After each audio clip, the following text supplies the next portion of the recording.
Olha, sinceramente, você provavelmente clicou neste vídeo achando que encontraria as respostas clichês de sempre. Aquelas frases de para-choque de caminhão que prometem milagres da noite para o dia. A ironia é que, de certa forma, você estava certo. Mas não espere apenas um tapinha nas costas, espere um soco na sua covardia mais confortável. O versículo que rege essa reflexão está em Apocalipse 21:5. É uma das declarações mais explosivas e revolucionárias de toda a história humana. O próprio Criador do Universo, aquele que costura as galáxias e nomeia as estrelas, diz: eis que faço novas coisas. Vamos ser brutais e honestos. Existe algo de incrivelmente e masoquista no coração humano, algo que nos faz guardar nossos fracassos mais dolorosos como se fosse a única herança de valor que possuímos. Muitos até guardam como se fosse algo de estimação. Você passa noites em claro, não revivendo suas histórias, mas sim executando o replay interminável dos seus piores erros. Cada palavra dura que você vomitou, cada oportunidade que escorregou pelos seus dedos, cada decepção que você causou em quem te ama, elas viram fantasmas que você insiste em alimentar com a sua culpa diária. E o pior, você não apenas lembra, você acredita. Você se convence de que esses momentos definiram quem é você. Seu passado não é um capítulo, é um livro inteiro, e você assinou o epílogo com a tinta do eu não presto, ou é tarde demais para mim. Pois é aqui que a expectativa quebra a ironia de Deus que entra em cena. Enquanto você está aí, ajoelhado diante de um santuário da sua própria vergonha, quem está sussurrando essa mentira? Não é a voz do seu Pai Celestial. O inimigo, esse arquiteto do desespero, quer você preso na escuridão do ontem, onde ele é o seu carcereiro. Ele precisa que você acredite que está preso ao seu histórico criminal, que a etiqueta de falha está permanentemente costurada na sua alma. Mas o que Deus vê quando olha para você? Ele não vê uma coleção de fracassos documentados. Ele vê a sua criação. O seu filho amado, resgatado por um preço que nem você pode imaginar, o sangue de Jesus, destinado não à mediocridade, mas à grandeza. Ele vê uma alma pronta agora para o recomeço absoluto. A promessa de Apocalipse 21:5 não é uma imagem, não é um curativo para o quebrado, é uma revolução total. Quando Deus diz, eu faço novas todas as coisas, ele não está dizendo que vai dar uma reformadinha em algumas áreas da sua vida. Não. Ele está dizendo que fará tudo de novo, do zero, como se nunca tivesse havido quebra alguma. A palavra eis significa pare tudo o que está fazendo e olhe. Deus está gritando, pare de olhar para a poeira do seu passado e olhe para o que eu estou criando em você neste exato instante. Ele não está consertando restos. Ele está criando algo ineditamente fresco e perfeitamente novo. O primeiro grande pilar de sustentação dessa nova criação vem de Isaías 43:18-9, onde Deus nos confronta com uma ordem direta e libertadora. Não vos lembreis das coisas passadas, nem considereis as antigas, eis que faço uma coisa nova. Pensa nessa ordem como Deus te pegando pelos ombros, olhando no fundo dos seus olhos e dizendo com firmeza de um pai, chega, para de viver no ontem. Ele não está pedindo para você ter amnésia. Ele não está mandando você fingir que seus erros não existiram. A exigência é muito mais profunda. Para de esconder o seu passado, o poder de deitar seu presente e de sequestrar o seu futuro. O grande perigo de ficar incessantemente reencenando suas falhas é que, no fundo, você está enviando uma mensagem direta para o céu. Deus, sua graça é insuficiente. Seu perdão não é forte o suficiente para cobrir o que eu fiz. A minha culpa é maior do que seu amor na cruz. Você precisa internalizar uma verdade que aniquila qualquer sensação de desespero. Não existe poço tão fundo que o amor de Deus não seja mais profundo. Não há erro tão gigantesco que sua misericórdia manifestada em Cristo não seja infinitamente maior. Se você está na lama, Ele não te joga uma corda para você tentar subir, Ele desce, te pega nos braços e te tira de lá. Deus, que faz novas todas as coisas, não aceita o seu apego ao lixo velho. Ele não vai competir com as memórias de dor que você insiste em valorizar. Você o ofende quando o trata como um amigo que te perdoa, mas que volta e meia desenterra o assunto. Deus não é assim. Ele é o arquiteto do recomeço. E a primeira fase do seu projeto é a remoção completa dos escombros. Liberte-se da tirania de que o que eu fiz. A chance que você tem agora não é de consertar o antigo eu, é de receber a identidade radicalmente nova que Ele preparou. É sobre aceitar que sim, Ele está fazendo uma coisa nova, mas você corre o risco de perder esse milagre se continuar de cabeça baixa, olhando para a poeira que ficou para trás. O segundo pilar, que irá revolucionar o seu pensamento, está em 2 Coríntios 5,17. É um versículo que não pede permissão para entrar na sua vida, ele apenas declara um fato consumado. Assim que, se alguém está em Cristo, nova criatura é. As coisas velhas já passaram, eis que tudo se fez novo. Eu quero que você sinta o peso dessas palavras. Não está dizendo, você pode vir a ser uma nova criatura se você se esforçar muito. Não está dizendo, você será uma nova criatura depois de passar por uma longa penitência. Diz, nova criatura é. A gramática aqui é de um estado de ser, de uma identidade instantânea e completa. Quando você entregou a sua vida a Jesus, e se ainda não fez, pode fazê-lo agora. Neste instante, você não recebeu apenas um atestado de perdão para os seus pecados. Você recebeu uma transfusão de identidade completa. Você não foi apenas remendado, você foi recriado. A sua velha identidade, aquela colecionadora de vergonha, aquela que cometeu o erro, aquela que vivia em função do que as pessoas pensavam. Essa identidade foi colocada no holocausto da cruz. Ela passou. O verbo no passado perfeito, ela não existe mais. O que significa as coisas velhas passaram?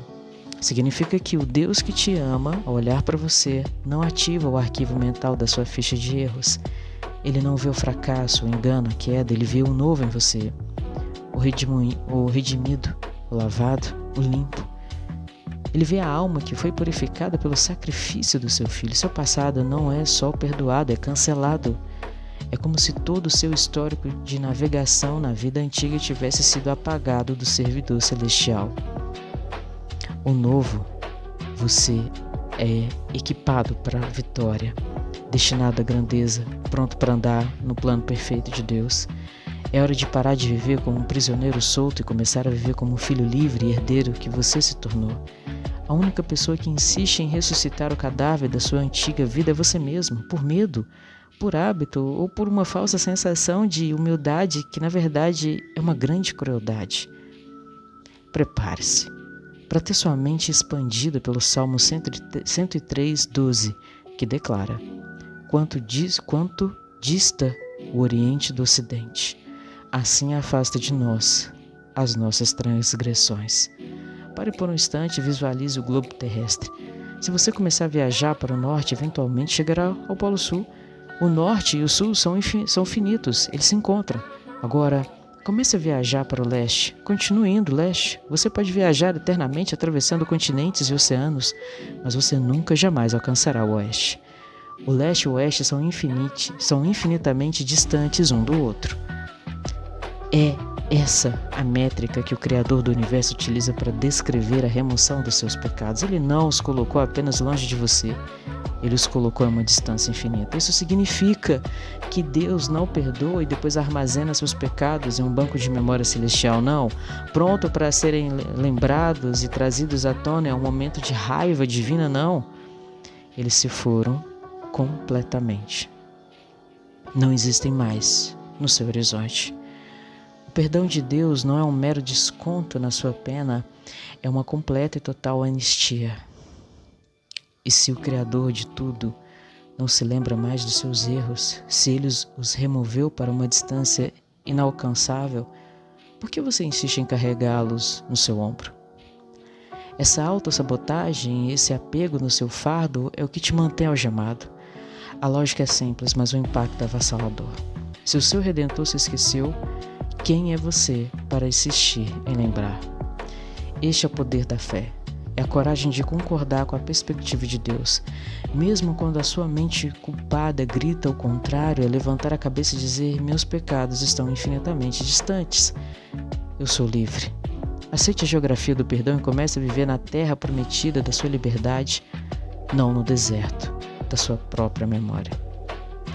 O inimigo não vai parar de tentar trazer à tona o seu passado.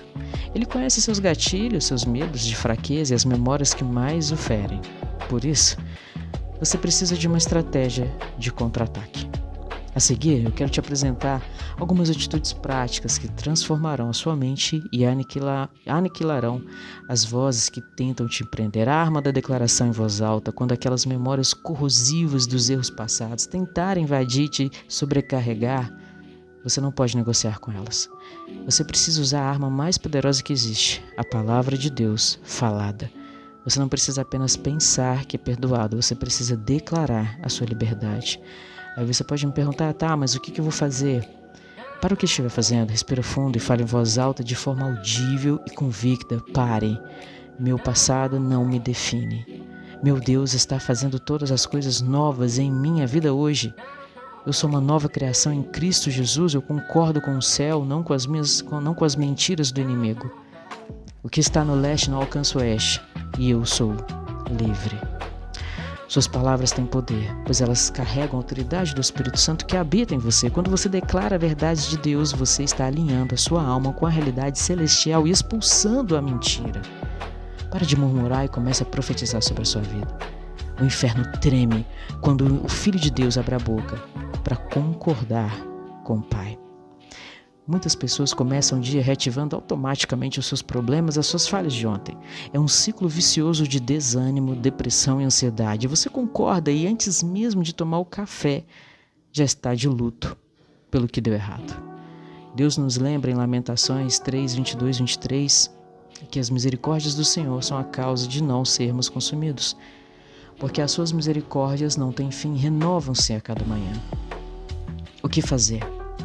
A sua primeira atitude consciente do dia não deve ser a preocupação, mas a gratidão. Acorde antes de olhar o celular.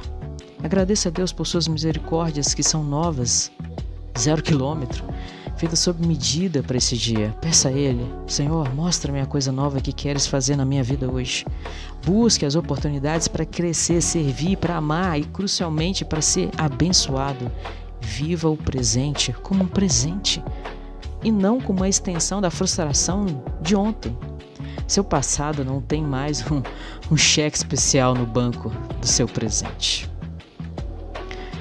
A verdade é que o poder da transformação de Deus nunca é apenas para você. Ela te liberta para que você se torne um agente de libertação. Quando você experimenta o poder de Deus que torna todas as coisas novas, essa esperança precisa ser compartilhada.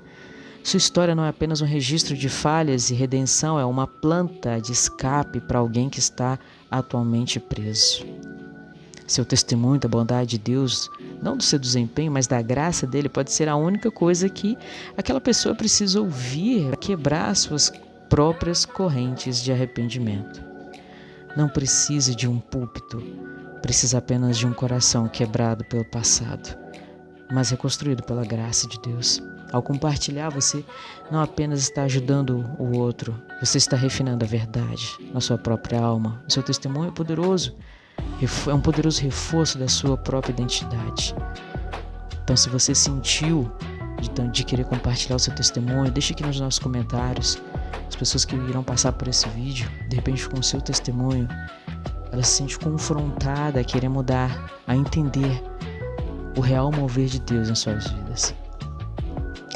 Talvez, enquanto você lê essas palavras em voz em seu interior, o inimigo fica zombando, mas você não sabe o que eu fiz, você não sabe quão fundo eu caí, você não sabe quantas vezes eu decepcionei Deus e todos que amam. E você está certo. Eu não conheço os detalhes específicos e dolorosos da sua vida. Eu não sei o número exato de vezes que você tropeçou após prometer que seria diferente. Não importa o que você fez, não importa onde você esteve, não importa o quão longe você se sente de Deus. O amor dele é maior, a misericórdia dele é mais profunda, seu poder para restaurar é incomparavelmente mais forte do que qualquer erro que você possa cometer. A prova inegável dessa supremacia é a cruz de Jesus Cristo. A cruz não é apenas um símbolo religioso, é a demonstração máxima de que não há pecado grande demais para o perdão de Deus. Quando Jesus, o onisciente, foi pregado naquele madeiro, ele não estava apenas morrendo por alguns pecados da humanidade, ele tomou cada erro, cada fracasso, cada deslize que você cometeria em sua vida inteira e os pregou ali com ele. Ele os levou para que você, nós, não tivesse que carregar o peso. E quando ele ressuscitou dos mortos, ele deixou o seu velho eu, com toda a sua vergonha, culpa, identidade de fracasso, no túmulo para trás. Então eu quero dizer para você, você não é mais um escravo. Você foi comprado, resgatado, liberto. É hora de parar de viver como um prisioneiro que não acredita na própria liberdade e começar a viver como um filho redimido de Deus que você realmente é. Então, meus amigos, aqui eu finalizo mais esse vídeo. Te agradeço por você ter ficado até aqui comigo. E mais uma vez eu vou te pedir para deixar um comentário, deixar o seu like. Não se esqueça de seguir o nosso perfil e de compartilhar. Se você for alcançado, mais pessoas também serão. Então, por isso que a gente pede o seu gesto simples, né, na plataforma. Então, te agradeço. Tenha um excelente dia e o Senhor te abençoe. Em nome de Jesus e até o próximo vídeo. Tchau.